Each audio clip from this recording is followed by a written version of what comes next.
I'm not an animal. I'm just a human being like you. Please don't kill me. In a peaceful African village surrounded by towering baobab trees and endless golden grasslands, a boy named Barima Akuffo was born with a tail. Not a small tail, not a deformity, a real tail. Long, flexible, covered in thick, dark fur that shimmered faintly beneath the sun. It moved on its own, slowly, as if it had its own thoughts. And his eyes were not fully human. They were gold, deep gold. Not the gold of metal, but the gold of something alive, something ancient. At night, they reflected light like a predator watching silently from the dark. From the moment he was born, the village feared him, not loudly, not openly. But fear does not need words to exist. It lives in silence, in glances, in distance. Some said he was cursed. Others whispered he was not human at all, that he was something the forest had pushed into the world, something that did not belong among men. His mother loved him anyway. She held him close, fed him, protected him. My little lioness, you fill my heart with joy. And you are my sunshine, Mama. She never flinched when his tail wrapped gently around her wrist as he slept. But his father never touched him. Not once. Not even as a baby. He would stand at the doorway sometimes, watching, his face empty, his eyes conflicted, as if he was looking at a stranger wearing his son's body. The children were less careful. Children do not hide truth. They shouted, they pointed, Ha! they Look laughed. at his ears and his tail. Animal, beast child, forest thing. They threw small stones, not enough to kill, but enough to remind him he was not one of them. Barima Akuffo never fought back. He never shouted. He never cried in front of them. He simply walked away, his tail dragging softly behind him in the dust. The elders watched from a distance, their faces tight with concern. "This child carries something," one of them whispered, "something older than us." But none of them dared say more, because some truths are dangerous when spoken aloud. As Barima grew, something else became impossible to ignore. The animals noticed him, not the villagers, not the people, the animals.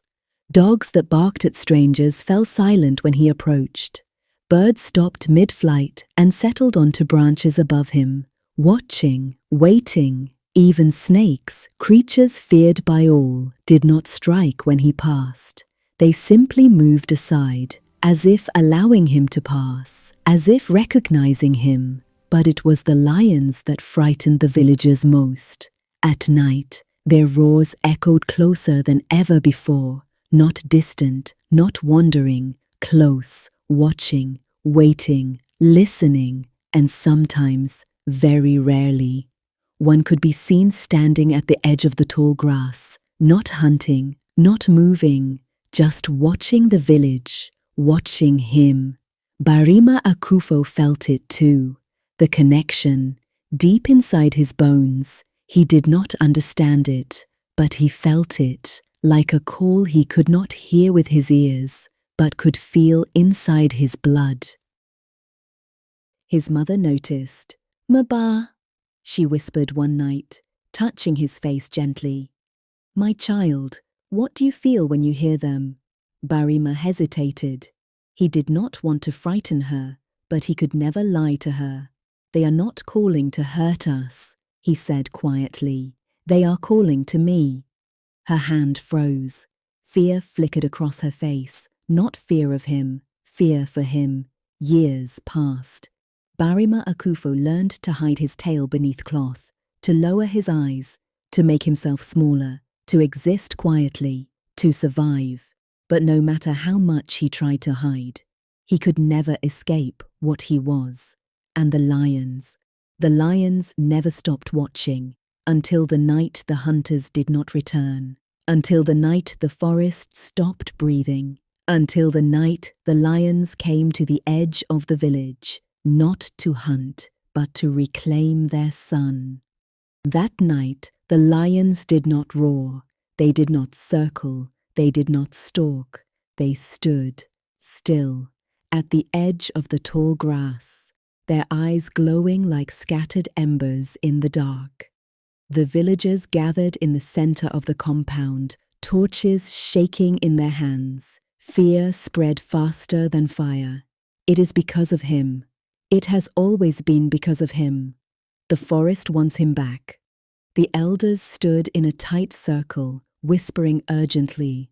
Barima Akuffo stood at the edge of the crowd, silent, watching the lions, watching the people, watching the distance between both worlds grow wider. His father stepped forward. For once there was no confusion in his eyes, only decision. "They are here for the boy," he said. The words fell heavy. His mother gasped. "No, if we keep him," his father continued, "they will not leave." The villagers murmured in agreement. "Fear makes cowards of good men." "And if we give him?" one woman asked. His father swallowed. "Then perhaps they will spare us." Barima felt something shift inside his chest. Not anger, not even pain, understanding. He looked at the lions again. They were not threatening. They were waiting. For him. His mother rushed to him, holding his face in both hands. "You are my son," she whispered desperately. "Do not let them take you." Barima gently removed her hands. "They are not taking me," he said softly. "I am going." His father looked away, unable to meet his eyes. Barima stepped forward, past the villagers, past the torches, past the fear, and into the tall grass. The lions parted for him, like guards opening a gate. He did not look back.